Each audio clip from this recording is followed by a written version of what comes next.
Call the Planning Commission meeting of September 3rd, 2025 to order at 7 p.m. We will begin with roll call. Drew Fall. James Whitesides. Elizabeth Saul. Amanda Taub. Allison Miller. Simon Faribar. Calling an absentia, but maybe we'll join in a minute. I just want to take a moment. We do have a new member of the Planning Commission, so I'm going to give you the floor here, give you a chance to introduce yourself and tell us a little bit about yourself. Hi, my name is Amanda Taub. I have lived in the city for almost 25 years. I have raised our son here in town, and he is now off to college. By profession, I am a GIS analyst with Douglas County. So I have, lots of GIS experience. And I am just excited to be a part of this and now finding a way to help serve my community and hopefully help shape some of the future of our building of so. Great. Well, welcome to the Planning Commission. Thank you. All right. First thing is review the meeting minutes from August. Maggie did send these out. Any questions, comments, or concerns with said minutes from August? Nope. I move to approve the planning commission meeting minutes from August 6th of 2025. Second. James, all those in favor? I And it is unanimous.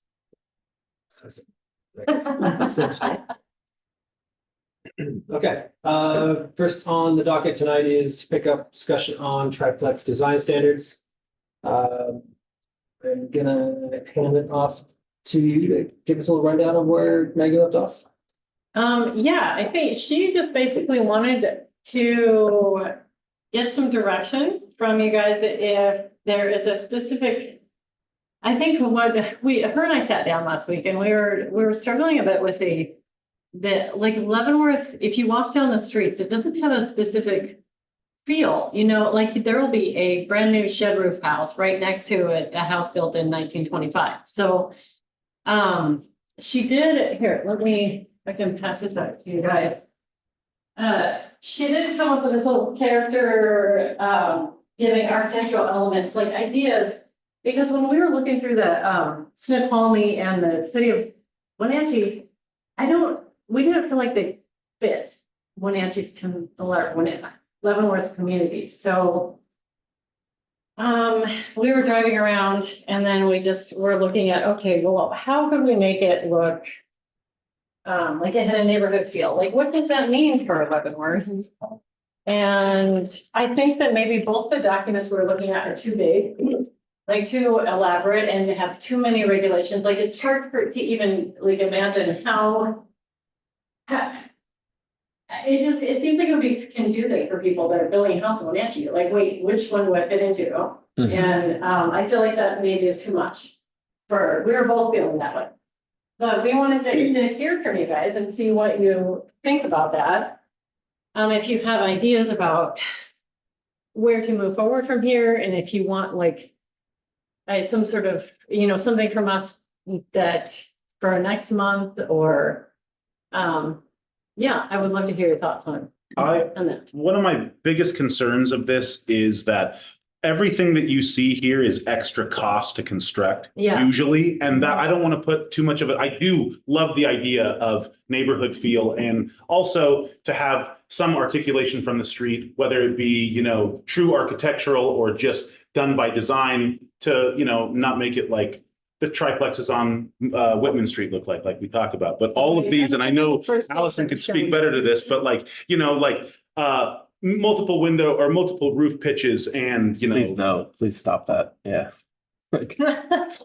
Exactly. So I feel like I do love these ideas of design standards to make sure that a neighborhood feel that is agreed upon is somewhat kept. I just don't want to make it too hard again to meet those standards if you're trying to build a triplex. You know what I mean? Especially because triplex is the housing that we so need right now. Yeah. Or it helps with create that housing, I mean. So that's, I just wanted to say that. I had heard Allison kind of say a version of that last time we were talking, and I think that that's really important, that I just don't want to make it too expensive because it's already crazy expensive out there. All right. I mean, that's one of the big problems, right? They're like, how do we make it so that we don't have a triplex that just has a blank wall, but also, you know, that like someone could afford to live there, but also doesn't look like. Colin, It is hard. we're just starting the discussion for triplex design standards. Hi, Colin.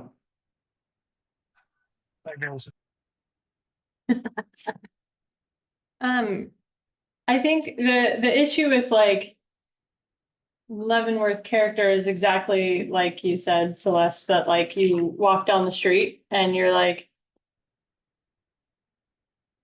sure, you can find a house that has each of these on every block, and you can find a house that has none of these on every block, you know? It's like there's no consistency, there's not a pattern. So it's not like, so I don't want us to create design standards that create a trend of like a certain look or style, because like that doesn't exist. That's not consistent with what we have in Leavenworth. There's no way that we could like direct people to do something that would be consistent with like the character of Leavenworth, I guess.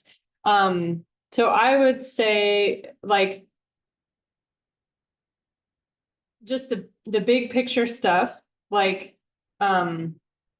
windows. I don't know if 30% is a good number, but some minimum percentage of glazing on the front. 30% is a common, I think, when we were looking. So, yeah. Yeah, and we can kind of look closer at like what does that add up to? Because glazing is one of the most expensive things in a house, so we don't want to like overdo it and, Right, and because then you make have the standard too also, high.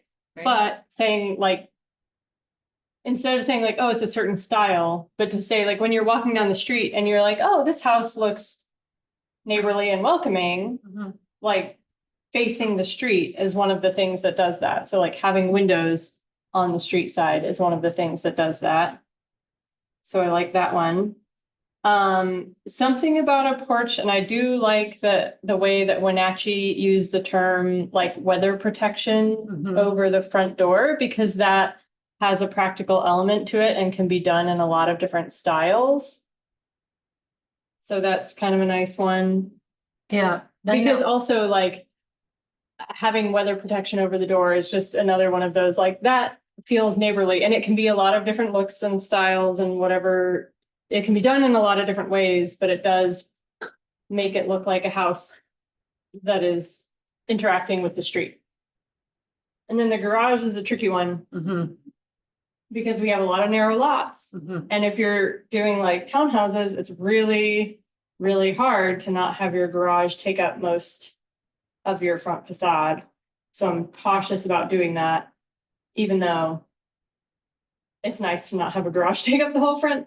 I know that But one thing, in some lots, that's going to be unavoidable. The townhomes that are on West Whitman, all of them face the street. The garages. All of the doors, the front doors face the street. Their parking is just that one set. There's also the The set that's like- multiplexes that I'm talking are, about, the townhomes. yeah. Yeah, the one that's like four townhouses. Yeah, and the garages are off the alley. Yeah. What's the address? Yeah. you know, I was thinking we could probably, One for we could look at Google Earth has a better, Yeah. probably better, West Whitman. view of it. West Yeah, I mean, I think Yeah. that could be a sort of contingent one that like,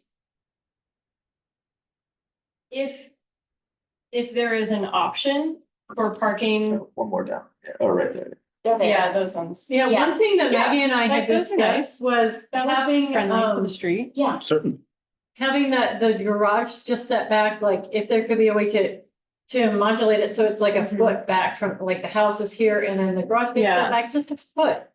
Even, it could make it look a little bit more. Yeah. Oh, certainly. But there's still situations where like, if you push the garage back into the house, then like your front door could end up just like leading to a hallway and it's very awkward and it's like not always great design, basically, even though it can like look better from the street.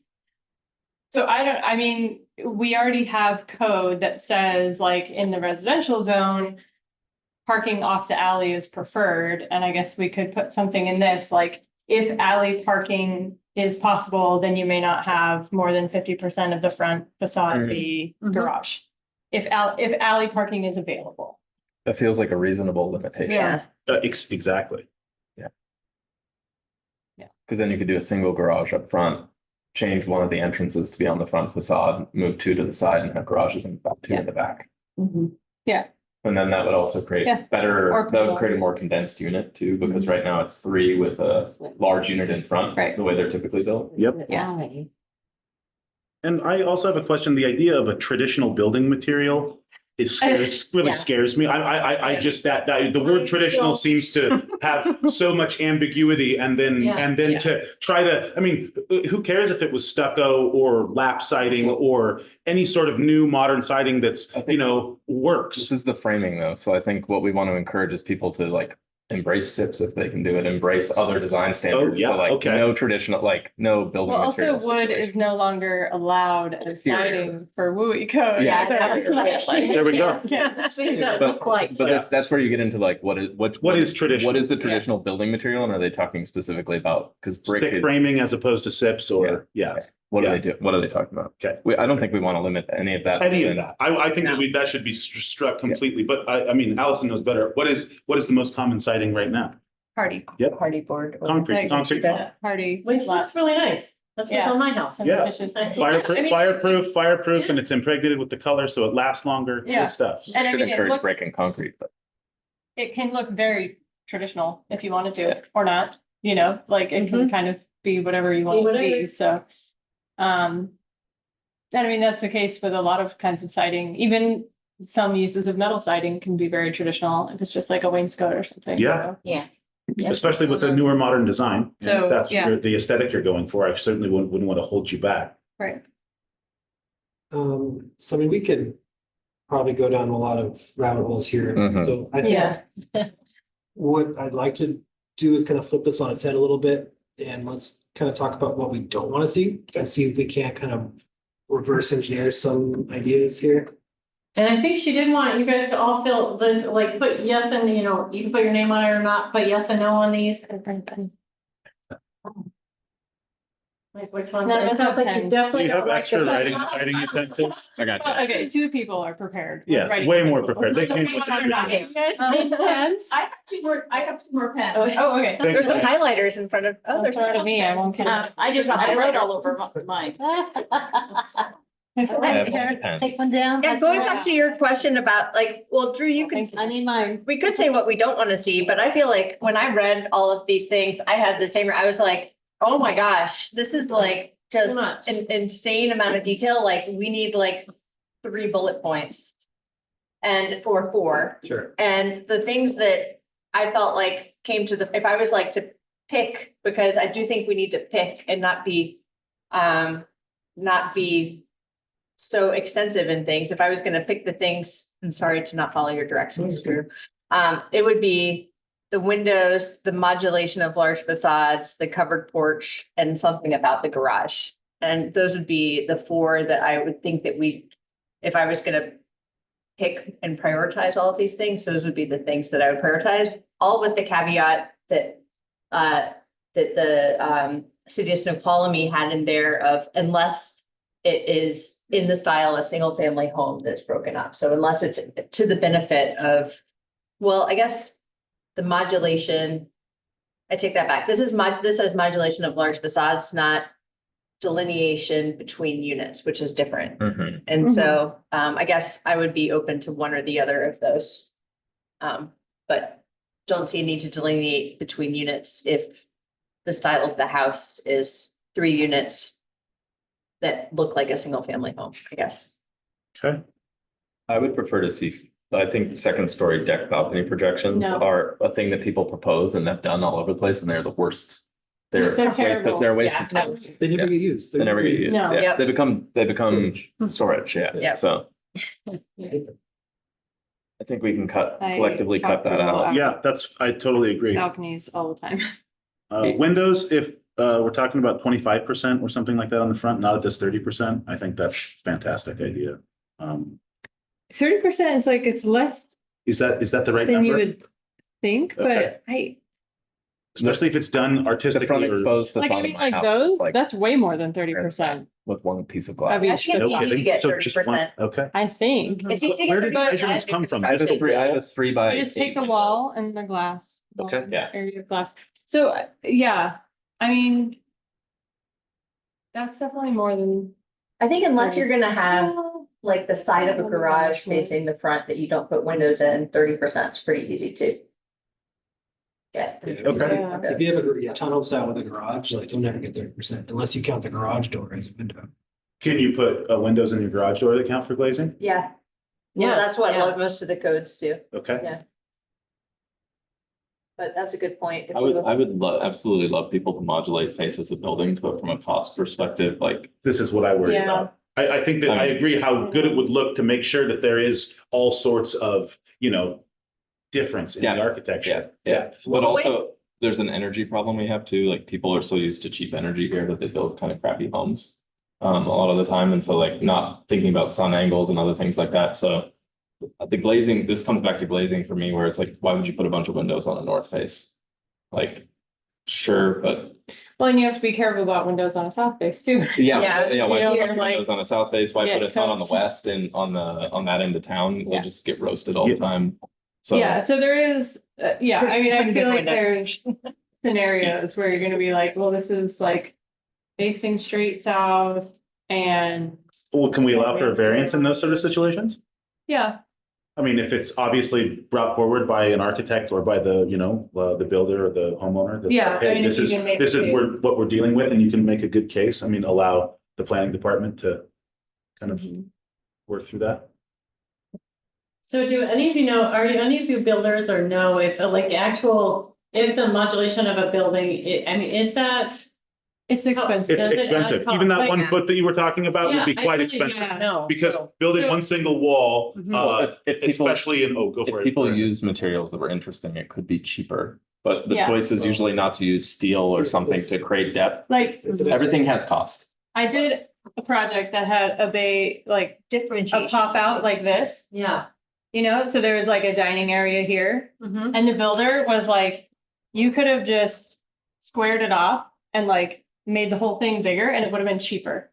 To just like make the Add whole 2 more thing feet bigger and bay a window. instead of turn, because like basically every time you like turn a corner on a foundation, that's like several $1,000s. Of like additional cost to like make a corner in a foundation. Yeah, I mean, it all starts out, So- it's $1,000 to the engineers, $1,000 to the architect. Yeah. Well, maybe instead Yeah. of modulation, it's differentiation. Texture. Yeah, it can be like To be added by the, Modulation or differentiation. or There you go. like shutters or fake Well, shutters. the Snoqualmie example says that you need to provide differentiation by. And then it lists like modulation, different material, different in color. yeah, belly bands and difference in, even, I mean, I see all the time, new houses have difference in siding, Or window just on the shape. belly band, window shape, there you Window go. shape And would be a it adds proposed option. fantastic street curb appeal, when you look at the home, even though we're talking about just sheer Yeah. walls realistically. I mean, there's also like units like that, that's, it adds a lot of interest to the facade that they like have those windows popping out. But also, it's not as big of a deal for one unit to be offset from another because you were already doing like this firewall between them. Yep. So they could modulate it by having the units Same Like, units, just, slightly Yep. offset, and then like each unit is flat in front, so there are. I feel like that modulation or differentiation is like, it gives you options of That- like. That's not, you that's have a large horizontal articulation. space. Yeah, horizontal, vertical articulation or. If you I guess, offset unit yeah. horizontal articulation, modulation is purely aesthetic changes to the facade. Oh, okay. So it's taking a face, a single planar face, and creating texture within it to change. it. Oh, that. okay. Interesting. Okay. Ah. So I guess we want to say like modulation or articulation or differentiation, like, Yeah, yeah, So kind of because wrap all those because in- that would not be. people would not be psyched about the appearance if that was like one just. Yeah, and that's Straight more across, that's horizontal totally flat. articulation of the structure. And each duplex is its own set. Yeah.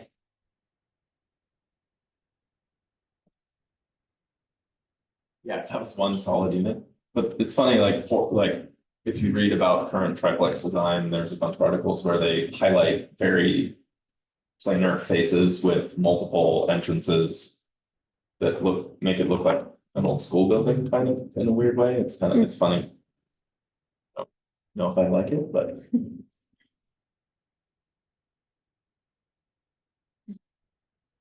So Drew, you were going for which ones we should absolutely have?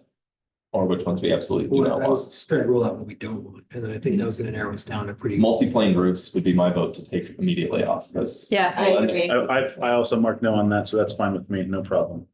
We'll I end think up, I also heard you guys say, I didn't hear any support for balcony projection or traditional building materials. Those are all, yeah, all. So I off would the think table. those would be a no. Mhm. Yeah.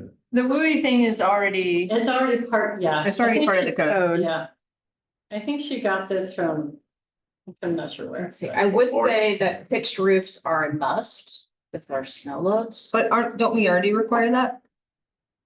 Oh, like you mean pitched as opposed to flat, like not gable versus shed, but like Where's the- no. Not Truly flat, Where's yeah, the- who where's builds the- that? well, no, there's a flat roof. Where's Boomer when he- By the new school. That would be crazy. Yeah. A brand new flat roof? Yeah. Whoa. Matt, Well, there's well, no- when Matt Melton built his pods, those are Yeah. flat roof. Oh, But they're yes. not, they're never, no roof is truly flat. Like it has enough slope to drain. It's a one, yeah. And then there has to be a drainage But the system. So when- appearance of the But facade it can is look flat. flat. Okay, so I have a friend who was part of the crew constructing the new homes that are next to Alpine Lakes. Mhm. And he said that the first couple of years, he and others of the crew were actually in winter on the roofs, shoveling the snow off because there were problems. Do we not have other? Yeah. They were drawn in California.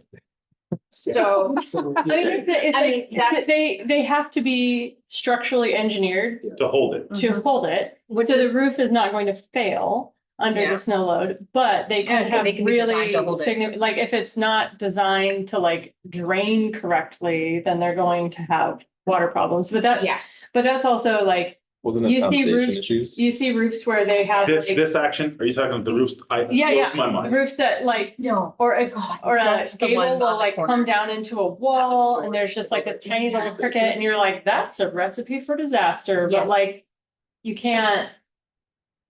I mean, Avalanche gully. I don't know, that's just sort of like evolution. Stephen Brewer used to They be on fail. the commission, does a Actually. TED talk on flat roofs and why they're okay and why they're actually preferred. And you're seeing them more and more in alpine areas because it is safer to keep the snow in place. Fully As in opposed to place. sliding off. Versus Yeah. sliding off and causing risk. You just have to have a good drainage system, and I think people who.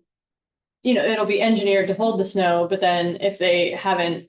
Realized the extent of like the drainage system that's required, then they can run into some issues, but that's.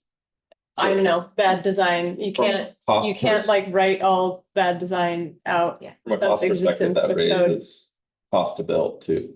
Like flat roofs require a drainage system, Yeah. like when Matt built the pods that were prefabs. The drainage he had to put in was like I want to say a 24 by 35 feet on one side of the house, it's a catchment. Yeah. And it's a gigantic plastic tube in the ground that has Yeah. caused other problems, so. From a cost perspective, we probably want to encourage pitch roofs. I don't think we need to, it doesn't sound like any of you want to tell people what kind of pitch roof to Yeah. build though, Yeah. I guess that's the thing, is I don't, right? um, It's up to them. I have a flat roof and it's in its own money. You do have a flat roof, Yeah, that's true. and going to a pitch roof on our house would have been a lot more expensive. Bigger You beams. got more space.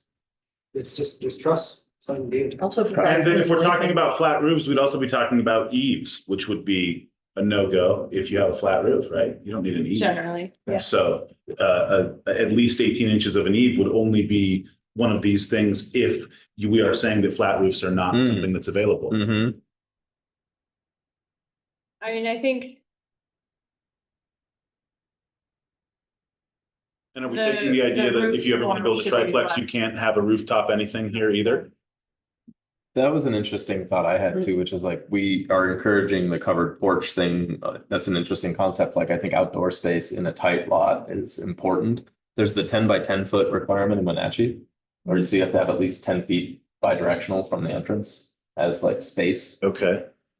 Why are we not allowing people to build on roofs, or do we have, is that even, I don't think that's part of our code anywhere that I'm aware of. I don't think it's not allowed. You could I build don't a roof know deck. where. Yeah, you easily, can. Yeah, you can build a You roof can deck. build, as long as it's engineered properly. So, and this would take that ability away for you to, if you wanted to have, because let's say you have a tight lot, and the way you could do, I mean, I'm just throwing something out here, be expensive, would be to give people rooftop patios instead of patios downstairs or patios on the ground. So you get green space around your area and rooftop patios. Just a dream, right? But this, if we say, oh no, you have to have, a pitched roof and you have to have eaves, then that would take, I don't know. I'm just, feels like these are maybe overly cumbersome. Yeah, I think it's just From looking. unnecessary limitation. Yep. Yeah, Maggie also did want to hear, her and I were talking about the idea of, requiring a certain amount of open space with a triplex or, with multifamily of some sort, and how that could help people have an outdoor gathering space or a space where, because we're going to run into problems with, I know when we've done these community events, it seems like a lot of people are worried about the density causing no green space. And so we were thinking, well, maybe it could be an option for multifamily units where you have a little bit of space that's required for people to, like, a common open area. We still struggle with how, I think everyone on the commission struggles with like people's yards being counted as green space. Yeah, I agree. I mean, I understand why the aesthetic principle is there for people, but That's what the front setback is for. the front setback is for that, and that's 15 feet. 25. 25 feet, yeah, 25 feet. And on the zone, but yeah. So depending on if you're doing a driveway in the first 25 feet or green grass in the front of your house, like we should all be doing xeriscaping, like we should not be putting. No, I don't, we didn't grass. mean, we didn't mean grass. We were talking like an open, it could be like pavers. Sure. It doesn't have to be green. Right, Like open space doesn't mean green space. So, But we already have that because of the setback, like. well, it's not quite the same. I think that was the point of, it is, if you have a multifamily unit, to have like a space for people to gather. When you say Where people, do you mean the tenants gathering all with absolutely. each other with the other tenants, or, okay? Yeah. Is this something that is common in triplex living? And well, it is common in codes that are trying to create more of a neighborhood feel, so that like it's part of the neighborhood. If you're trying to get a neighborhood feel out of more multifamily units, but you want it to still feel like a single family, I know that people don't like those, I think- the triplexes on Whitman. And I think we were just trying to brainstorm ideas about how to meet different code requirements where you're meeting requirements for climate change, as well as creating like something that has as a design that it looks more like a single family. Do you know what I'm I do. I have one more question. When Yeah. you're saying that, like, is the idea that we are, I don't know how to properly put this. Are we trying to, the idea of the neighborhood and the neighborhood feel, is there some goals or ideas that we know what that means? Because like what Allison said, you can kind of walk down any street and Yeah. anything is anything. So like striving for the neighborhood feel, yes, but defining that and how to just seems like, I mean, it seems like chasing our tail. Maybe I'm wrong, but that just seems like really, really tough definition to create because, I feel like with all the people in this room, we all might have a slight different idea of what neighborhood feels like. And especially, people not happy with the multifamily on Whitman Street, but that's in the multifamily zone. And so, in the multifamily zone, maybe it's not going to be as beautiful as the single family zone because, it's easier and cheaper to build those big facades with the garages in the front. And those are in the multifamily zone. I don't want to you know, I think that putting, I don't know, just tough. My friends and neighbors live in those, so it's like not a. I think that the neighborhood feel is definitely so subjective that for us to apply it as a rubric for design consideration is like. That's then you need a design committee to approve every single, or you would then, the burden would fall to you to determine if it meets. Yes, it Design would. criteria. And what would that mean? Just how you kind of feel about the design criteria, or how the person in charge that day feels about the design criteria? I worry about that too. Continuity with how we're giving out permits and what the city is telling people. That's going to matter as well. Yeah, that's why it has to be written down if we're gonna tell people what to Mhm. do. And I think where this sort of came from was that people were so upset by this. Like some of the building that had happened recently. Stafford, That- Yeah, oh, that we one, can call it it was that one. Yeah, and the pushback And is always so- going to be. Which is single family. And I think, but how, it's how do you regulate that? So that you don't get that. If people don't want that, how do we not get that? I mean, Well, it'll never happen again, right? I mean, like the pushback was so great that we've already changed. I mean, the codes haven't changed been the changed height huge, limit. but change height The and changed alley access. Yep. so Stafford will technically never happen again, but you could build something Well, right but if now. you could still make something very, very similar. That's exactly right. Yeah. And people wouldn't like it, but it would still be, you know, to Yeah. our code, right? Yeah, That's exactly. Unpopular opinion, I can't figure it out. I look at, I've driven past a set in front. I know, I don't have a problem with I it looked at it, personally. I can't understand the angst and the frustration. Personally, I think it looks fine. I think it looks fine. too. Compared to the dilapidated 1920 homes that surround it, I think it looks great. That's my opinion, and so that when we keep going down this road of what's Yeah. subjective versus objective, we're never gonna find a solution. And really quick, Allison. I liked in the state law for the second ADU, and this is gonna mirror a lot of that, is where they simply said you cannot require additional standards for the Mhm. second ADU that you don't require anywhere else. And I think we need to follow that same philosophy when it comes to triplexes.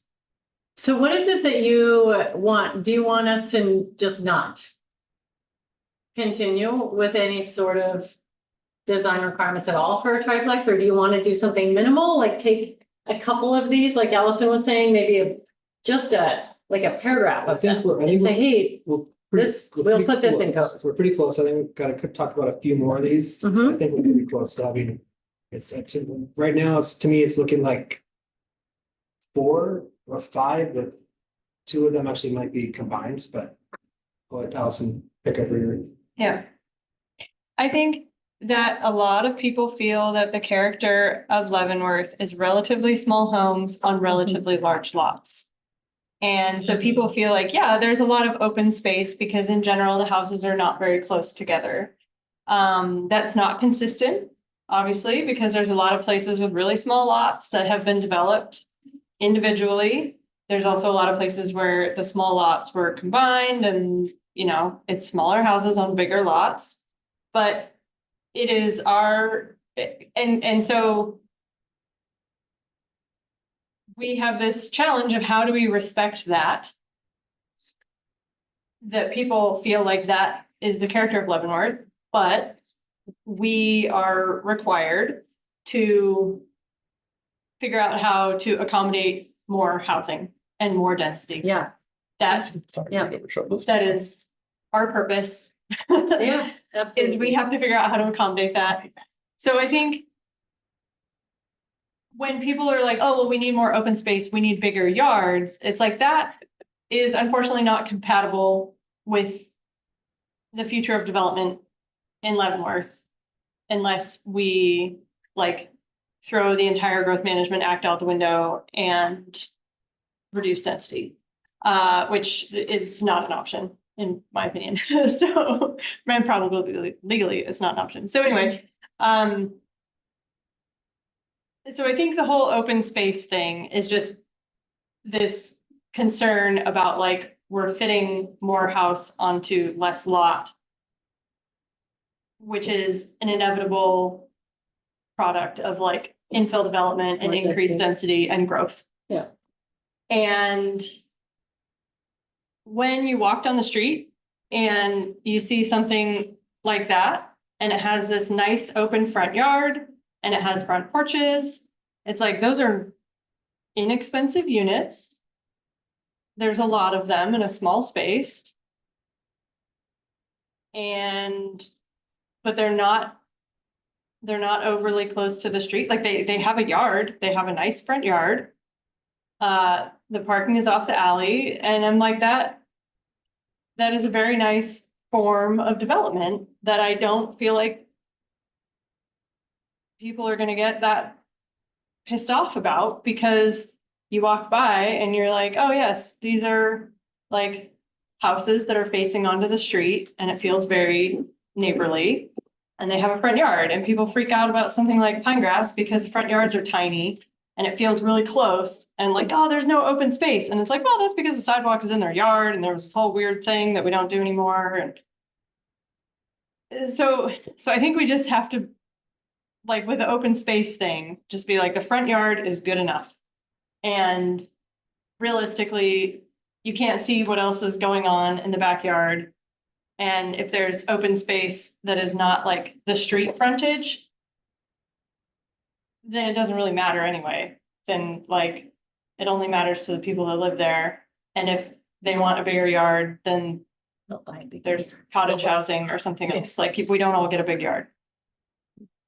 I don't know. People would rather have a place to live as opposed to not have a Having place a to big live, but yard. all of the places available have big yards. Yeah.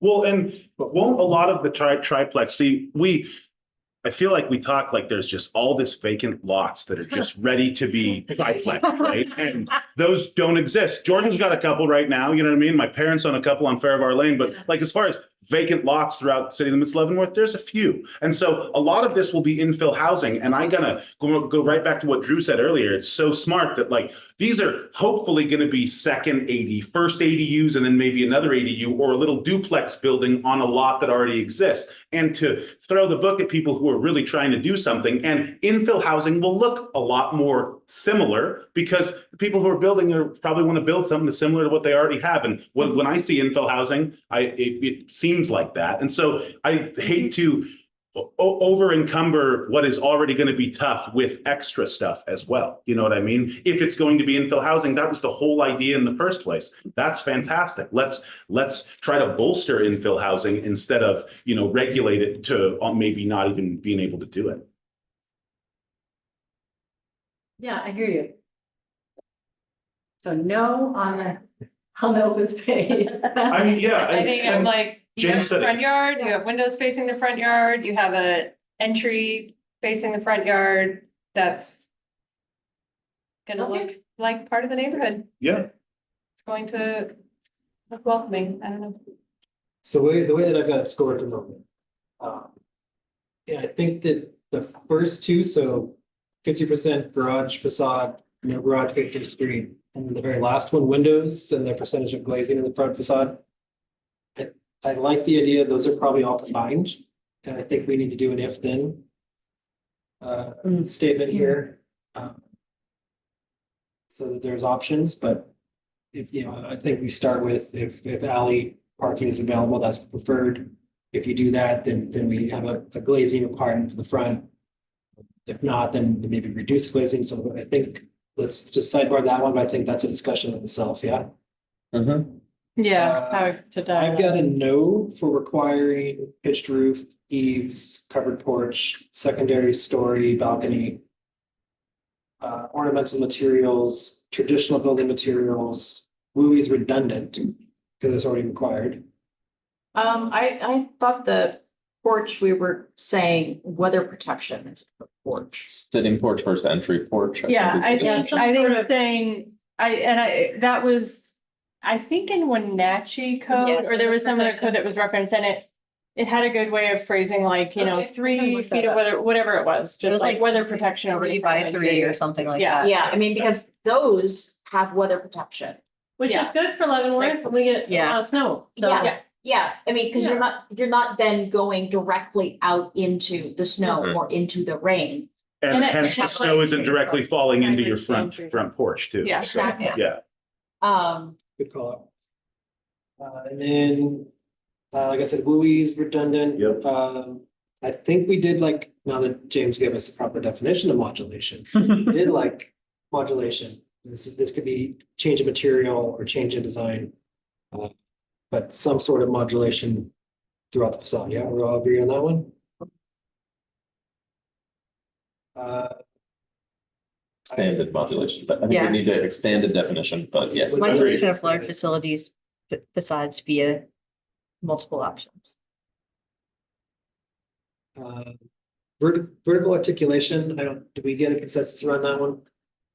Up and down. So that would be meaning that you couldn't have the horizontal articulation like this. That's not vertical because the roof lines are exactly the same. Is that Right. correct? Yeah, I think that that's unnecessary. It adds a lot of cost.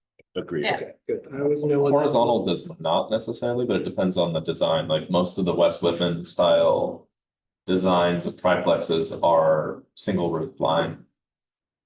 Like for facade buildings. If you went to like a T-shaped design where there's like what Matt built with the pods, a T-shaped where there's 2 units and a central unit. Then maybe you could talk about vertical modular, like. Probably not there even. Just seems extra. So no on the vertical, but Yeah. Oh, this is West White. This unit. Oh, I mean, I feel like that could just be Okay. combined into one very Yes. open-ended, like there should Yeah. be some sort of Where did they- articulation or modulation of the facade. This is Yeah. one unit at the front. Like, So I'm gonna pick take however One you unit on want each side, but then. Modular- that, but it can't just be like Top and bottom, sorry. a flat face with only one material. Okay. Like you have to do something. yeah, that makes. Belly Choose band, how. paint, yeah. Yeah. You have to do Yeah, it's something. got Yeah. too much Can't surface just- it can't just on it, be- And after watching Can't just it be like, too, I would not. One giant 20-foot wall of Yeah. paint section. There. Okay, so I'm gonna take the modulation of large facades, vertical articulation and horizontal articulation, put those all together. Okay, yeah, Yeah, Okay. just choose something. Yeah. choose something. Okay. Multi-plane roofs, I had that as a no. No. Please no. Okay, so there it is. So we're gonna combine the garage elements and the window glazing front facade into one, and we need to discuss that. We're going to convert covered porch into weather protection, and that's a yes. We're gonna combine modulation of large facades, vertical articulation, and horizontal articulation into one, then we need to define that. And that's really the three. Great. We're done. Okay. So would you like us to then just sort of try to draft something for next month? For you to look at? It will be hopefully short. It's not gonna be 50 pages like the ones that we gave you to look at. Yeah, we've got, Do we need to talk about other elements of the code, of the triplex code? Do we need to add any more Or do we? have it? requirements? tonight was really just about design. Okay, But we have, a pretty light agenda, so maybe let's spend the next 10 minutes or so and just see if there's any bullet points we want to talk about those three Okay, components. Starting with kind of garage and front glazing requirements. So no, Allison, you kind of had a pretty decent idea at the top here if you want to bring that up again.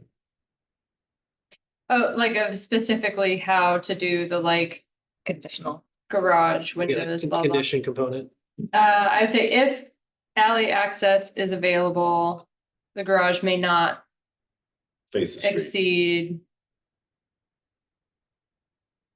Yeah, you could just say then, well, even then saying might the wanna have garage one may not unit. face the street still seems really restrictive. Yeah, you're right. Less than 50% seems like kind of a lot. There may be other Maybe like codes that have that. we could find. 40% or something, And yeah. we're also gonna get ourselves into a little bit of a pickle here. I just think about alleys, is that there's that Park Street alley that's an alley, but it's not maintained because it's not a through alley. Right. And so then you don't have wintertime access in that alley. And I know that that's a Wintertime, one-off, but yeah. I don't want to get us into a situation where we say, oh, if you have this, then you're gonna do this. And then they get into a thing where Right, the where they alley can't isn't really get in. alley access all year round. Are the Yeah. other, I don't live on an alley. Is there, the other alleys, are they plowed? Are they Yes. maintained by the city? Yes, absolutely. Some of them, that's Some of exactly them. right. So. Like Park Street, So, yeah, I live on West Benton and I think the neighbors We have a couple of neighbors who do. Oh, the neighbors do it though. And then Yeah. you said some of the, Allison, you said some of them, the It's city the same, maintains. well, Park Street, there's an alley behind Park Street that the city doesn't maintain because it's a dead end. It doesn't go through to Mine Street because of elevation. So the neighbors share Okay. maintenance cost and hire someone to plow that alley. So it's not like a It's not publicly maintained maintained. alley, so you're like, Well, you would, They could still we let just say people put publicly garages maintained alley here? well, maybe. The Mike gift is just ahead of the city, I think is what's happening behind your house on the West Whitman, Benton, your neighbor Mike. Yeah, because the city does plow the rest of it. He's just Mike's like- just out there at 6 in the morning. Because the alleys are. Probably got a real good snow blower. You know what I mean? He does. Yeah. They just get plowed really late. He works for WashDOT, so. Oh, well, Yeah. I'll just plow my way out before I go to work. Yeah, Mike Nice. Nielsen? yes. Yeah. My cousin. For comparison, those of us in the UGA don't know what this free plowing is all about. Yeah. We move our own snow. Manage our lives. There's one thing in the Wenatchee code that I think is be parking really, with a bulldozer. really fascinating about the open space argument and kind of the, Place kind to of put returning to snow. that. Well, no, they will, in duplex and triplex code, they will allow you to use a porch as part of the ground level open space if you are requiring open space. That could, that's a more efficient utilization of a lot Yeah. and could push parking to the back more easily.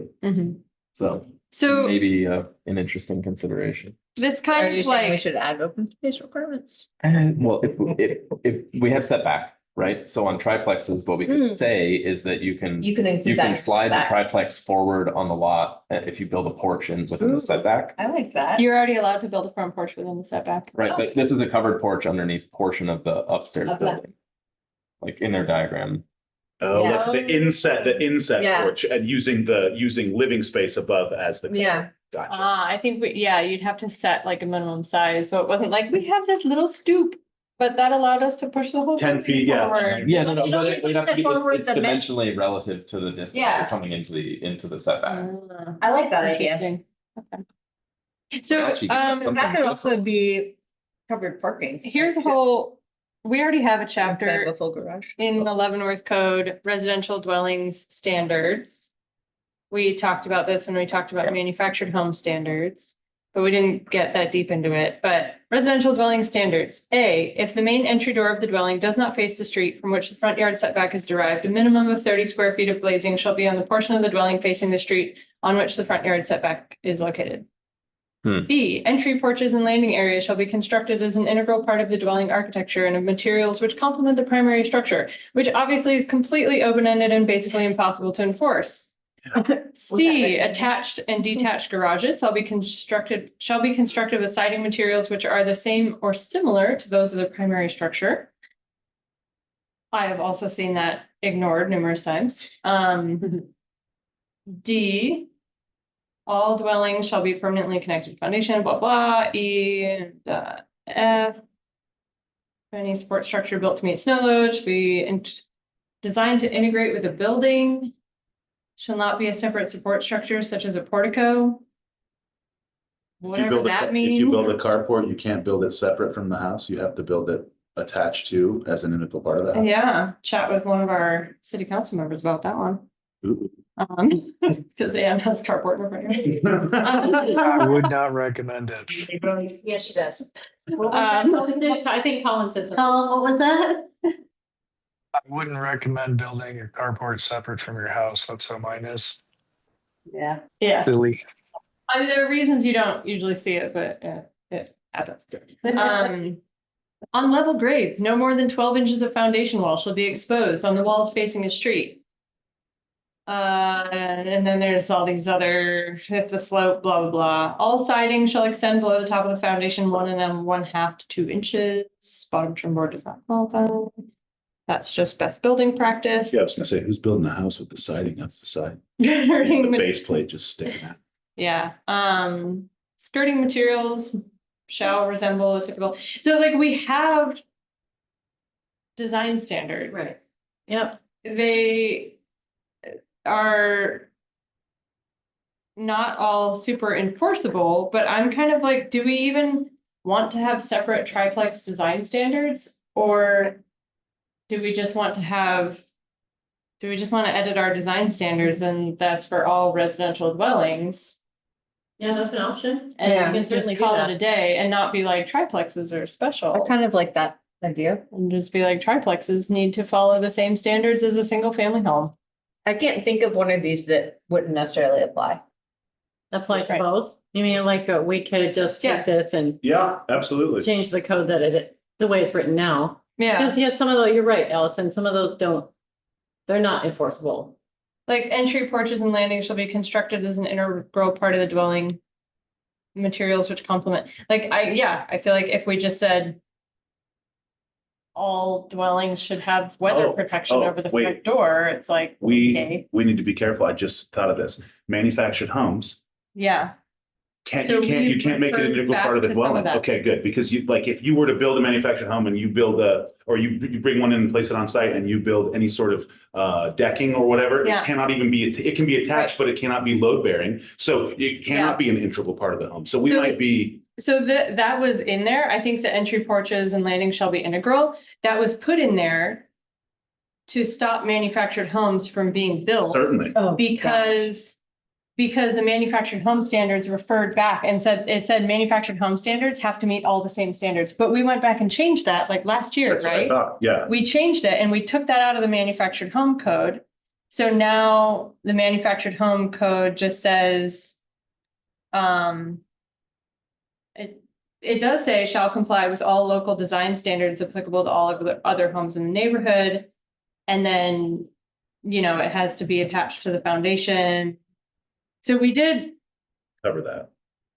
cover that issue, but it's still like, why do we have this porch thing? I'm pretty sure they just put it in there to like make it harder to put in a manufactured home like 40 years ago. Because it can't be integral. Yeah. Like, It could have been, who know, I don't know. yeah. I know So- that codes were used to be written that way, which is very discriminatory and we're not, that's not legal. We can't do that now and we shouldn't have ever done that.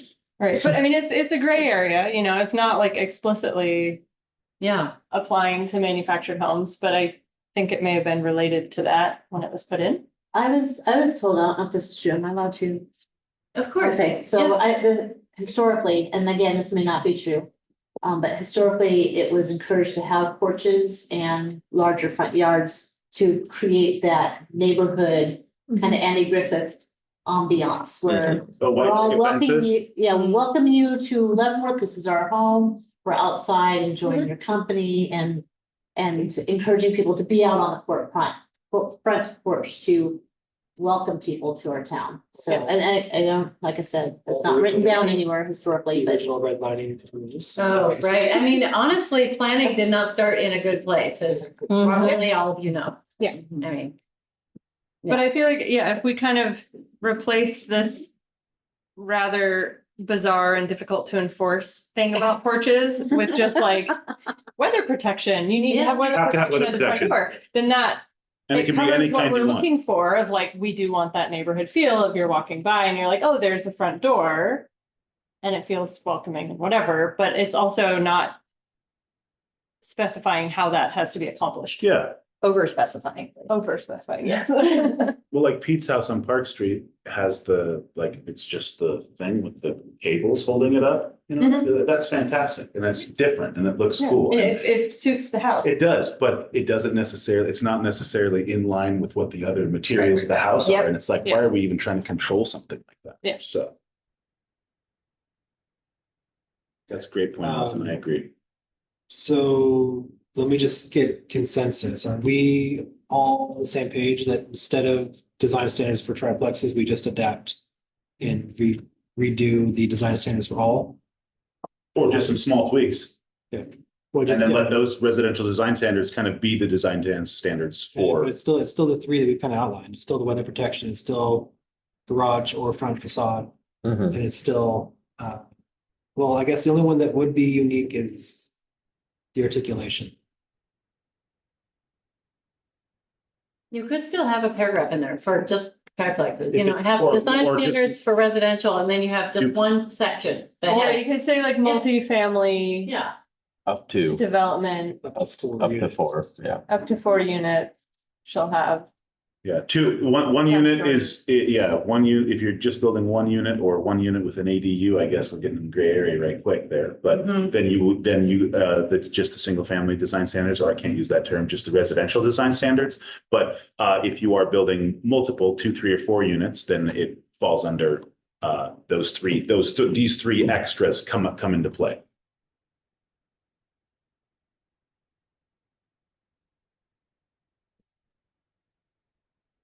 Yeah, do we need to define starting at just basically 3 and 4? Yeah, I guess that would be it, because single family home and ADU shouldn't fall under that, because we don't want to stop that, even if you're building Yeah, a well, no. duplex or one unit Yeah. bigger or smaller or whatever, so. Because we have a single family plus 2 ADUs now, so that, Yeah. you know, we have to be careful with that. Are we okay at multi-units, 3 to 4 units? Yes. Multifamily, 3 to 4 units? Need articulation? Right, so it wouldn't apply to. Articulation or a duplex. modulation? Either.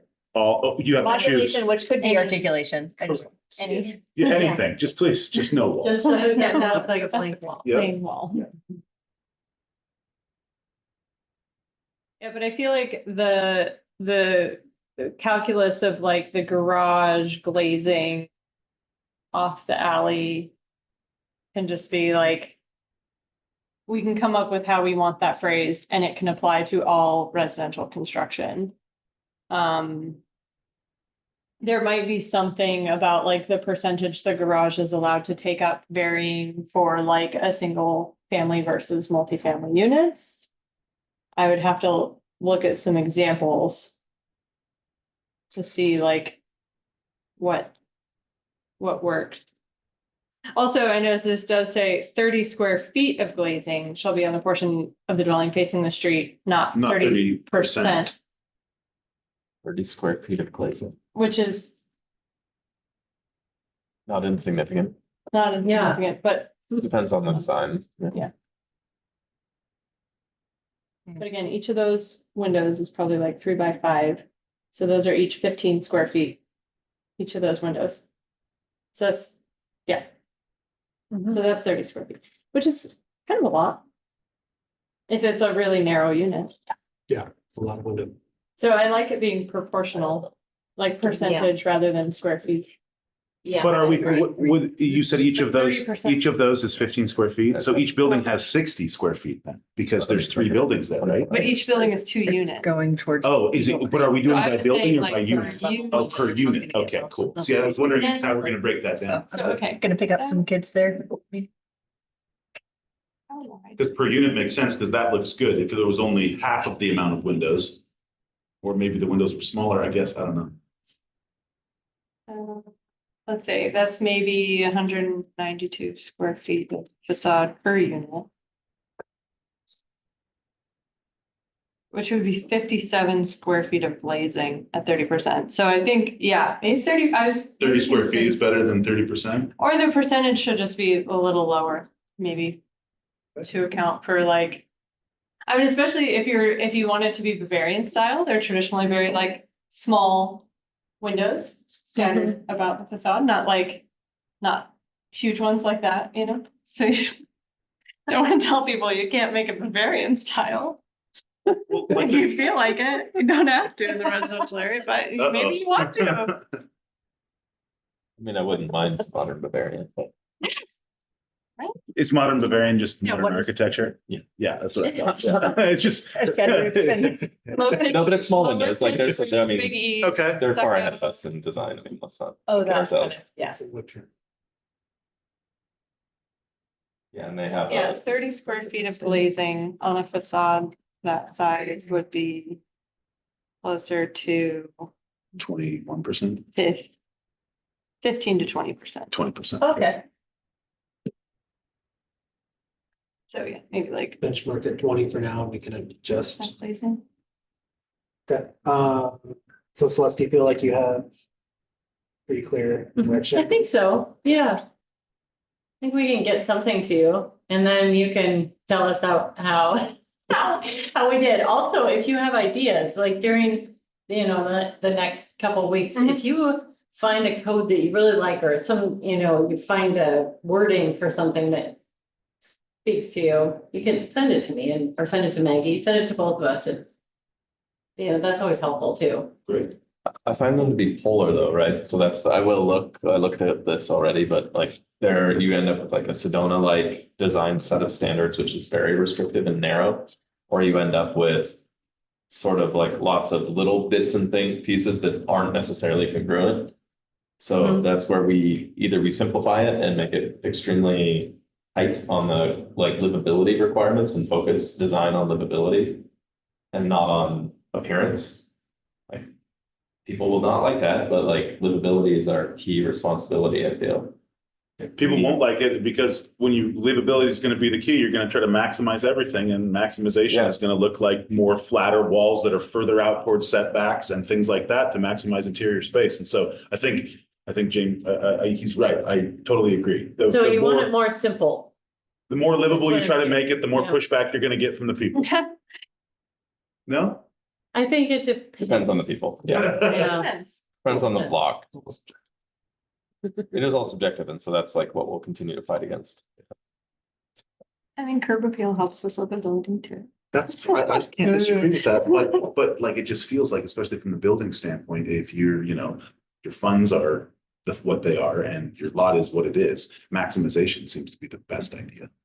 Yeah. If we're talking livability, that's how I feel. I mean, I don't necessarily agree with it because I'm not a huge fan of walking down, and seeing the big, giant walls there. But if that's what it is, and if that's kind of the direction that we are headed, and we need to be more accepting of it because livability is what we're really looking for, increasing density so we can make more units, and those units might be a little bit more reasonably priced. I feel like that's I don't know. I feel like that's the angle. Maybe I'm wrong, but.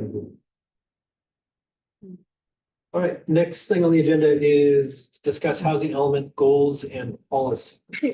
Should we turn these in at any point? Yes, Or that's does it true. matter, I or think we kind of summed it up. are we I mean, thumbing you it can up still already? you can still I'm still amend it if you homework want, you but like. I have a lot of stuff written down. We'll give you a good start. Feel great at Let me returning. write my name. Is there a student number I should write on it? I could find a sticker maybe.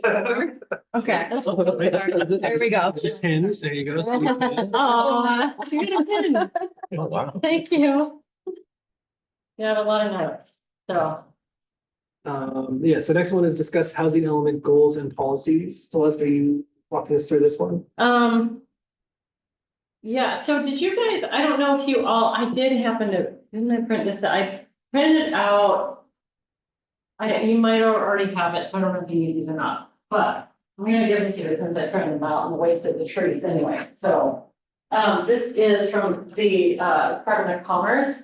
Oh, It's just that was part of helpful. that packet, it's just housing, it's the policy examples from different cities. And so I thought these would be helpful, because right now we have 2 goals, and it's not enough.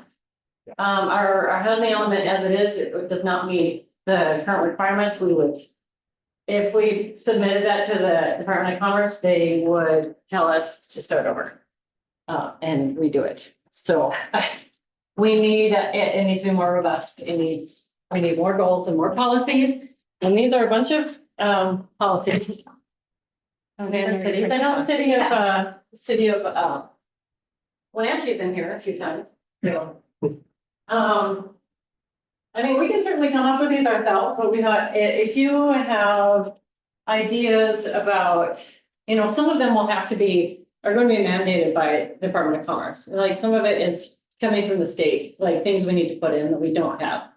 But some of it is more up to you. How many do we want? How many goals do we want? How many policies do we want? 1 page is definitely not enough. So I don't know if you've had a chance to think about this, or if this is something that you want to think about during the next month, and we can add it to the agenda for, you can come up with some ideas yourselves. If you haven't yet. What are our current goals that are in existence and written down? There's 2. Okay. I can read them to you. Thank you. They're right, where are they at? I had them printed out somewhere.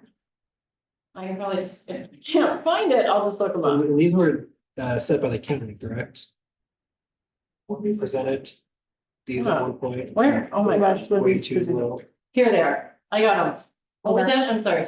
These are established by the county, correct?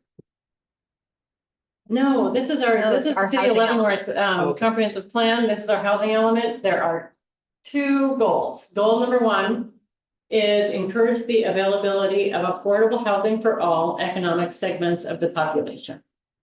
And goal two is to promote diversity of residential densities and housing types, being mindful for racial disparities and accommodating a range of housing needs, including elderly, physically challenged, mentally impaired, special needs segments of the population, low income, workforce, and emergency housing needs. And then that, I mean, that could be broken into several goals right there. Yeah. Well, it seems like those were kind of the two But those goals are- of House Bill 1110 and 1330, all mixed, you know, I mean, Yeah, I'm talking a lot of stuff here. And so like, feels like the small things that we're doing are really working towards those goals in a major way.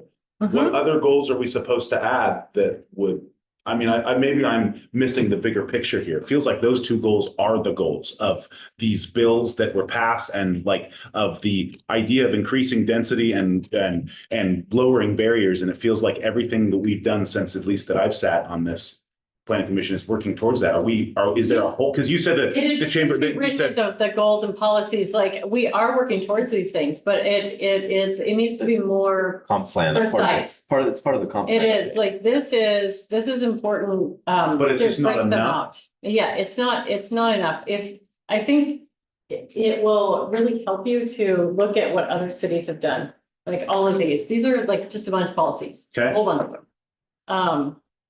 And I don't know, I think we need to add things in here about, like, there's nothing so much about, you know, how transportation, like, how do we get people to I know we don't have a lot of transportation here, but, you know, if there's ways we can add a goal about encouraging affordable housing around transit stops. We do have some, right? And stuff like there's, like I said, this goal two needs to be broken up into more than one goal, and that would be helpful. I'm all about it, language about transit stops. The dream that one day we will have a transit stop.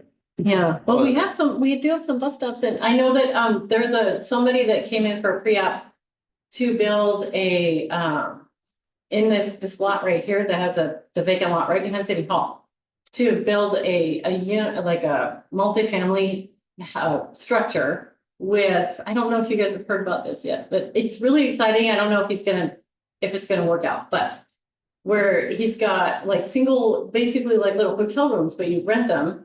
And there's like there's a, you know, a kitchen area and a laundry area, and it's like workforce housing. I And lived in one of those in Durango, yeah. In I college. mean, it's basically like it would be a super. house with like 8 bedrooms, Yeah. Yeah. but like Yeah, 3 of them stacked up. yeah. I saw his, yeah. I thought it was a, Concept. it's a really cool concept to provide affordable basically what housing I that's looked at. walkable to downtown, walkable to the bus stop. Celeste, I might propose like in this, if we're going to review this, that we probably need to determine like which, these are categorized well. And so this gives us a kind of framework to start off of, like, Yeah, to split up our current 2-bullet thing, Yeah. like how specific do we want to be and which ones do we target? Like college housing, not gonna worry about that. right. Obviously, I Or- crossed that out because Yeah. that doesn't work. I mean, Affordable and subsidized housing. Subsidized is interesting. That's like, we need to have a very clear statement about that, possibly. Like funding or financing, that's an interesting one. Carl would say yes, like the planning commission should 100% find a way to include that in the comprehensive plan, because it's his vision that the city has some source in the future to fund Yeah. sustainable development. you know, obviously, like rural and farm worker housing, it doesn't make sense in the city limits. That's something at the county level. It definitely is important. But I don't know, you know, there's not a lot of farms in Leavenworth, so. But some of this, you know, equity, displacement, Mm-hmm. that's important. Yeah, design and development standards, I don't know, We're just talking about it. I mean, Yeah. we do need to write, I think we do need to write something in our goals, like in the comprehensive plan that covers. yeah, there is supposed to be a goal and policies in the comp plan that drive all of the development standards that we are that you're talking about today. So, you know, they all are supposed to be integrated and make sense. Like you can point back from a, you know, design standard. Well, like, where does this go in the comp plan? Where is it Right. coming from? Like what goal is it? Yeah, what goal is serving? it attached to? Yeah. And if you can't find one, then we need to make a goal to attach it to, or get rid of this standard, you know? Right. The preservation section is kind of mind blowing to me. That's literally first page, back Yeah, side of the first yeah. page.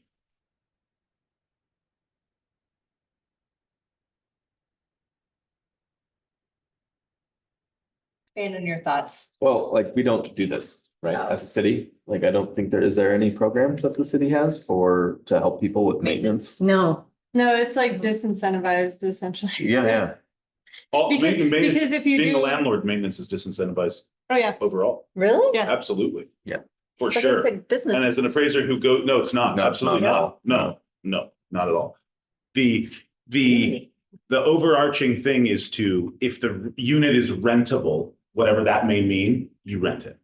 Period. So there is like, I mean, I would agree that it would be nice to actually have some sort of a maintenance, I don't want to say requirement's a tough thing, but some sort of a maintenance, anything. Maintenance and code Also- enforcement plus the preservation, I think those have to go together. Yes, but, like, agreed.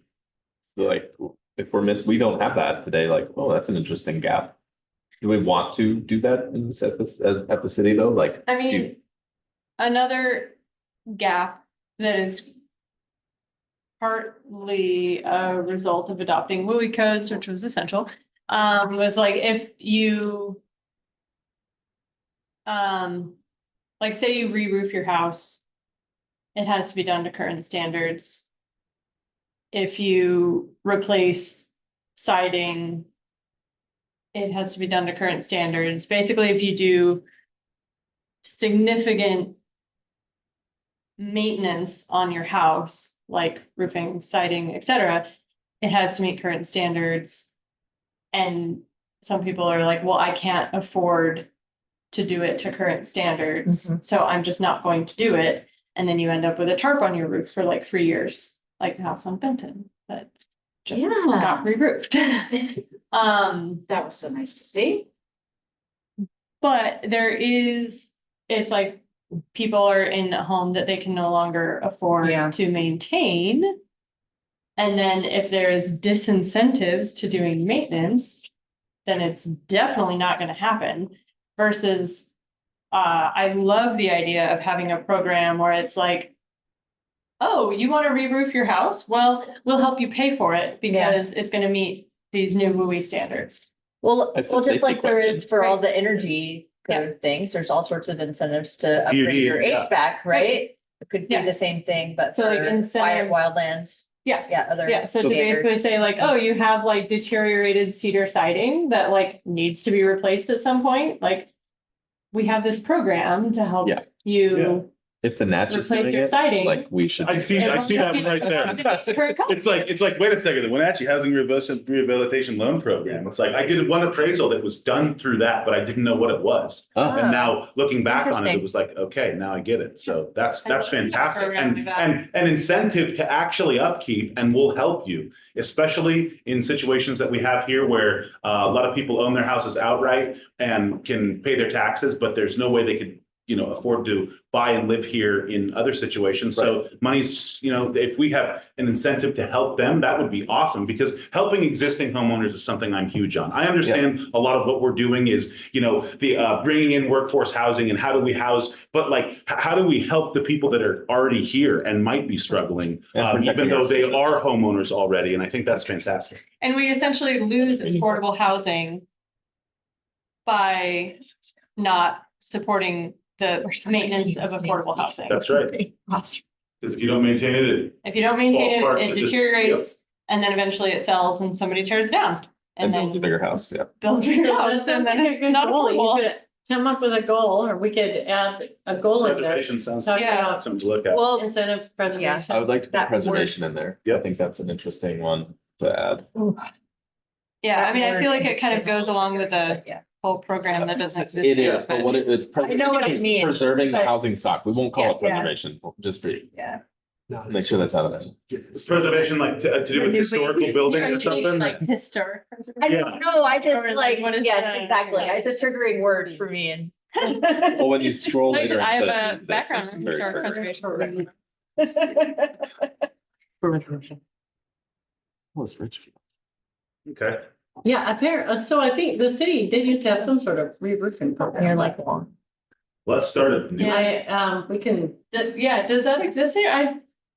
I don't, remembered something. We had a roofing incentive. It was to bring it up to fire WUI code, make sure it was up to standards. There was some complaints that it was not, it was exclusive because you can only have a. Cedar shingle roof, or what were you trying to get rid of? No, it was based on, it was like, I don't want to It say was- grants, it and was and income what's sad is grant. that I'm the one who helped, my very first year, I helped out, hand out the flyers for it. But it was, you had to be under a certain pay Yeah. level, Oh, it was income. Income. income Oh. based, thank you. Who was, I mean, and if someone's complaining about income base in a program like that, then like. What is the, And we need to so change the scale, They maybe to slide challenged it. just the method in which it was, so it's not, I don't think it's gone, but it's not effective right this moment. I'm not doing Interesting. the more finesse word. Let's add that as a goal to the comp plan, though. I think that we need to add build programs, encourage programs. Carl cares about funding. We all know that, right? Like that's He one of does. his key things Yeah. that he talks about is like, you can't build affordably Yeah. without a secondary income funding source. It is not the primary developer. That's right. I mean, if you do any renovation now, you have to adapt to movie standard now, right? Yeah. Percentage wise, you can do some small things, but if you're really getting Major after it, exterior yep, change. exactly.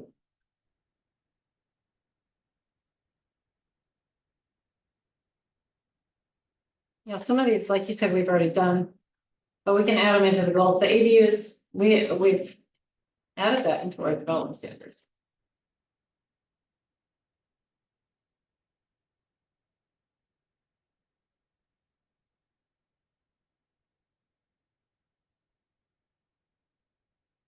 Prevent barriers and funding and financing, I think, are sections we need to add. To have very specific goals in those areas. I know that the Department of Commerce is looking for more goals and policies that actually have actionable items to them. I recently read a couple of cases where cities got sued for not one of them was the city of Mercer Island because, you know, they don't have affordable housing. And basically they were trying to, they didn't really provide a way to create it in their city. And so they really do want us to come up with things that are feasible and ways to actually make it happen on the ground. I mean, any of the policy text quotes from funding or financing would expand our set of goals. In planning commission, or just like, does everyone agree with So that? which one? The, Funding or financing, it's Yeah. 138.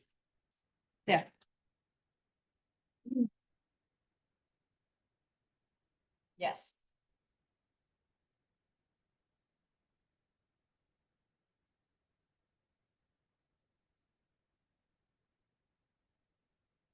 yeah, ties back into preservation too. Yep, it does. Certainly.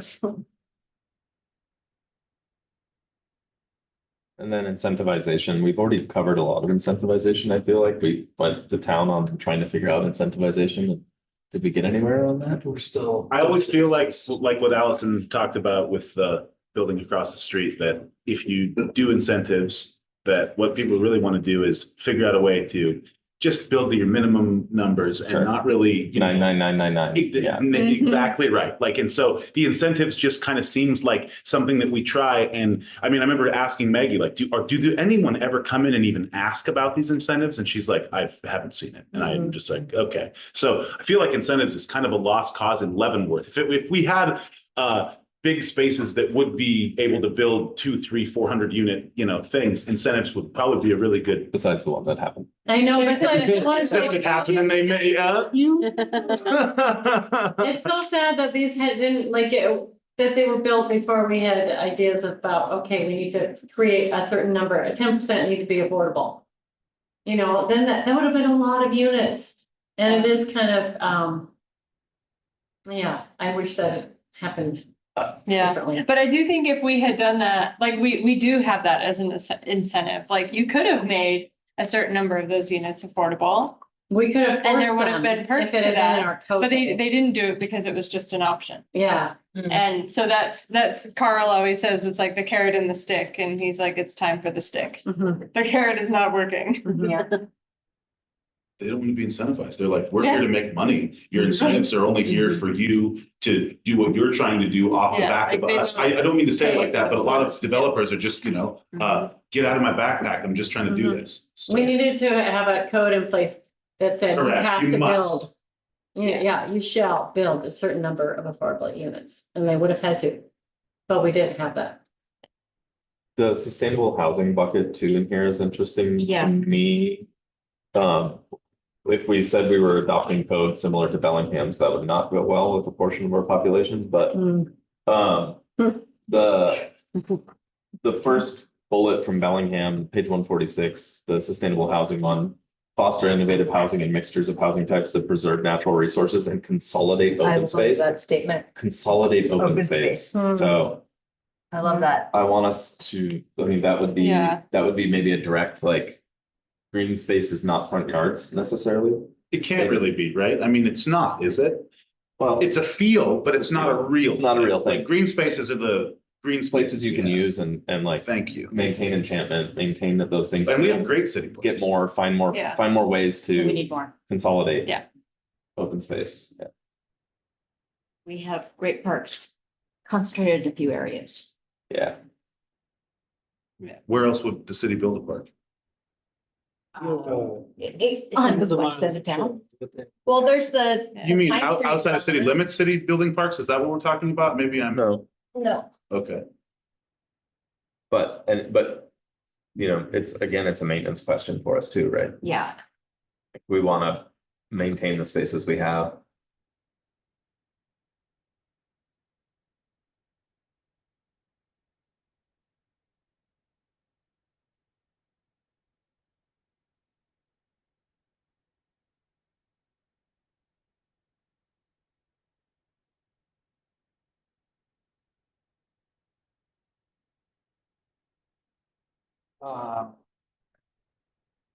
There's there was a number we were provided, the county came up with our target for growth of population. yeah.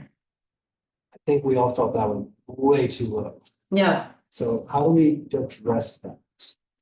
well, the problem is that the county has the final say, like, we can't change that number. Well, we can run our own. Yeah, it is in the county's. That's their job, though. They are the ones, like, through the Growth Management Act, through the That's what state. we're required. It is required that the county allocates us a certain number, and that's a set number. But But is we're only, like from we the only state. are required to prove, from my understanding at least, we're only required to prove that we can accommodate at least that much. yes, and That's that's not we a have cap. proved. And so we that. can also say that as a policy of Leavenworth, not of what the county says, that Mhm. we want to, I think what we talked about before, be able to at least accommodate our public workforce or be able to, Yeah. yeah. We can Yeah. choose, we can make it our goal to like exceed the requirement of the Yes, county. I think what I We was trying to can't- say, we go can't below. do the Less. number, Right, but you can always go beyond. Yes, we need to acknowledge the number, but I think Yeah. one of our goals needs to be, we're targeting this instead. I think in that report that we reviewed, one of the biggest issues to me was that it essentially said, like, it separated out housing into the like AMI percentages. And said like, this is the projected growth or goal growth, intended growth, whatever you say, in each of these categories. And we're like, no, this is just a continuation of what's happening. It's not what we actually want or need. Mhm. So I think that it's like, so in that, like, 50 to 120% AMI, it was like, oh, you don't need very much growth in that category because you haven't had much growth and you're just going to Yeah. carry on as you are, but you can have lots of growth above 120%. Yeah, AMI. exactly. And it's like, well, so we're not allowed to say like, we're going to discourage, or we're not going to allow the level of growth projected at the like above 120% AMI housing. But we can say what we really want to focus on is more growth than what they projected in that like 50 to 120 range. Right? Yes. Yeah. Yeah, I mean, in that same report, they said, yeah, I think it was like 8% in the next 5 years. But in the same report, it said 50% of our workforce housing cannot afford to live within 30 miles of level. Mhm. How do you have the disparity? Say that number's okay, like. Right. So I think. Because it's just like, this is what's already happening. You'll just continue Yeah, on the this path. just the It's like, continuation, that's true. exactly Well, right. I also Can we know stop this? the Department of Commerce was not happy with the county's allocation. I'm not surprised. Yeah. Why, yeah. I Right, shouldn't- I mean, it's pretty, yeah. It was kind of like, I feel like it was a political statement by the county. That's all I'm gonna say about that, cause. Yeah. Is that something we might need to take to the city lawyer? Just gonna say, let's exactly what you need to be careful of doing to. No, I don't think, I think as long as we're not, you don't wanna say anything that's, Disparaging, yeah. but we can establish our own goals.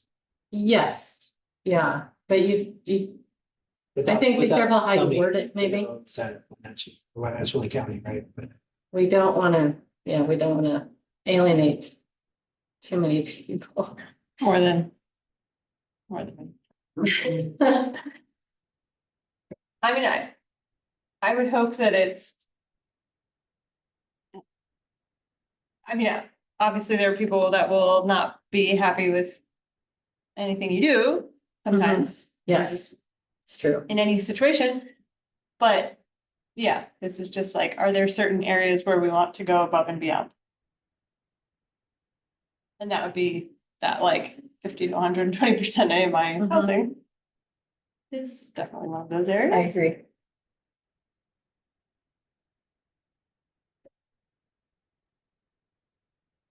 this is a lot to process. I think everyone's got a little homework. This Yeah. one, and we can take this up again in the next meeting. Yeah, definitely know that with that, Maggie and I will not have time to do both of those things like in the next month, so. That's fine. It is a lot, right? That it's a lot of information. A lot to think about. And this says, so in this appendix, it says they're arranged. See where in the range your community would fit within the ranking of the policy. So is it kind of saying like you should. Like different jurisdictions Yeah, obviously, would just have like, variety of housing types, and then it has like, 8 things on the list. And each one references a different community, and it's saying you should kind of pick where on this list you would fit, rather Yeah, than obviously, saying like, they're not oh, we're all- gonna choose Oh, they're arranged multiple. from. they're not all gonna work for Leavenworth. These were just, in my interpretation of this was, these were just, goals and or they're most of it, I think they're just policies about what the Department of Commerce is sort of giving us guidance and ideas about what they think will meet the new state standards and what they feel like is Right. equitable for. Like, Like how do with- we, I mean, you know- we all have a big problem in Washington State, the whole state with affordable housing and. Yeah. How do we But fix like it? within each category. Yeah. It's like kind of see. Which of these policies more or less aggressive feels like where we would fit, and maybe combine wording. from Yeah, you don't have to word it, I mean, we can make up something completely different too. Yeah, as opposed to like, yes, no, yes. No, I thought, Like yeah. within one category, it's just like you No, pick. no. Yeah. I think it's just like ideas and then you can create your own language that fits the city of Leavenworth. I like that. Some of these are really powerful statements if we just chop them up and pull pieces together. Yeah, And it's, a lot of them are, or most of them are extremely well worded and succinct and specific, which I like. Yeah. Like, yes, that is really what's going to help us not get sued by somebody. I don't know if that'll happen in Leavenworth, but you never know. it will. Yeah, I Yeah. totally agree. You totally will. Being honest. Okay, so I think, yeah, everyone has a chance to kind of really dig in and highlight, bring some ideas you liked. And if there's any specific verbiage, we can take this up next time. Obviously, Celeste, I think the focus will be for you to put in some language together on the triplex design. Yes, yep. On the design, like residential design standards. And then we'll kind of compile some notes on this one next meeting. Yeah. Next up on the agenda, climate action team. Oh, yes, we need one of you to be a volunteer for our climate action team. It isn't like a big commitment for multiple years or anything. It just, I think, just a handful of times. For those of us that don't know, what is a climate action team? Yes. Yeah, what is? So That this can is mean for our comprehensive plan. Oh, it's for the We- comp plan. Yes, it's for the comprehensive plan. We need someone to volunteer to sit on this committee with other people that are interested in climate change to come up with goals and policies, because we need to create a climate element. That's a requirement by state. And so we need to we're creating a climate action team with our consultants to figure out what goals and policies we want and what direction, how are we going to meet the state requirements? So, and it's just like, it's not, like I said, it's not going to be a long period of time. I think from what I was gathering, it was only, less than a year. It's like a few months, I think 6 months, maybe a handful of times, 4 to. I'm happy to be the one or one of the people I've done. Sat on climate action teams before, 30 jurisdictions. Any objections? No, I don't, because I don't know anything, so I'd be here in the headlights. Okay, great. Last one, We'll make sure you get, I'm sorry, we'll just make sure you get the information and get you added to the list so you can, because we already have a doodle poll going about which dates people are available. And so I will make sure you get that sent. I'll try to send that to you tomorrow. So it's happening. What did you sign up for? That's all, taking the bullet. climate action. I'm emailing you tomorrow. It's like, most of my work doesn't exist right now for the next couple of years, so like, I'm happy to raise my hands. We've been believing this for 3 years. Perfect. Okay, and then the last one on the agenda tonight is the Housing Advisory Committee. I know we were talking about trying to do a joint meeting, yes? Oh, cool. Yeah. I like that idea a lot. Yeah. Did Maggie, Billy want this one or no? No, but I don't, that seems pretty simple. That's a great idea because I feel like that your goals are very similar. Well, I'd like to know what they're doing so we can Yeah. assist them in what we're doing, right? Mhm. That'd be super I helpful. think the ask was that they would come to us, and we would reciprocate at some point. Because they're a committee, though, they don't have any like legal responsibility to write in the comprehensive plan. So we need to make sure we're aligned. Okay. So if you could put on Maggie's to-do list. Yeah, to find a date that works for both I mean, probably not everyone's gonna be able to show up, but. Yeah, is there a specific time that? you Well, I would think like to just see one it? of our over the next few months, if they could come to Okay, one of our meetings and they take the first 30 minutes to present, and then we can do some, dialogue back and forth. And then if we need to do a follow-up, we would go to one of the meetings in future months. Hopefully okay, we'll have great. housing element ideas. When is their regular meeting time? Yeah. Probably like at 3. It is, That's right, they meet super Okay, early in the day. is it Tuesday or Wednesday? I think it's Tuesday mornings. second or Just find the third. date and see if they can push back. Oh, look, Yeah. I can't remember. I can do things at 3 p.m. Do things whenever I want. Me too. I just gotta find babysitter and, you know. It is my child. It is during the day. Does my child get a pen? if he Before three, comes? I'm totally. Right, Right, locked. Drink Right can up. be tricky. Yep, Drink totally. can be tricky. Yeah, like call my mom, be like, can you help me out? 45 minutes. The Tuesday, it's on Tuesdays, it's either. And make sure Mike's not working. Tuesday. I want to see if What do you that want? again Tuesday. So it would be Sometimes next 3 days a week. Really? Yeah, on my calendar. so you know, 50-50. Raise your hand. Chef's kiss. That sounds beautiful. Oh, there it is. Housing, Housing. no, it's not the right one. I was just saying that. Mm-mm. Okay, so go to the third and see. So. Well, let me look at a different. So is that a 12-hour, 12-hour shifts then, or 3 14-hour shifts, or 3 times 2? That's not bad. There we go. Then check that. when- I'm totally in the wrong profession. My friend in music, she's a PA. Oh, yeah. And Madam. yeah. If you go back to the second one, which one are you on? The second one? Okay, how about the third one? Sit in front of your computer and she does No, it's virtual. not the first. Like, that's a hell of Uh-huh. a, yeah, like, and Maybe I should. There. she's like, yeah, I worked really hard. Yeah, like I knew. we go. I did, but it's like, it Well, the next one, was like a 5-hour the session. third is weird, it's got an extra Tuesday. Good gig. I really want. So there's a downtown steering committee meeting. Is that what we wanted? We wanted housing. Housing, there There is it is. Thursday. It is Thursday at 3 to 4:30.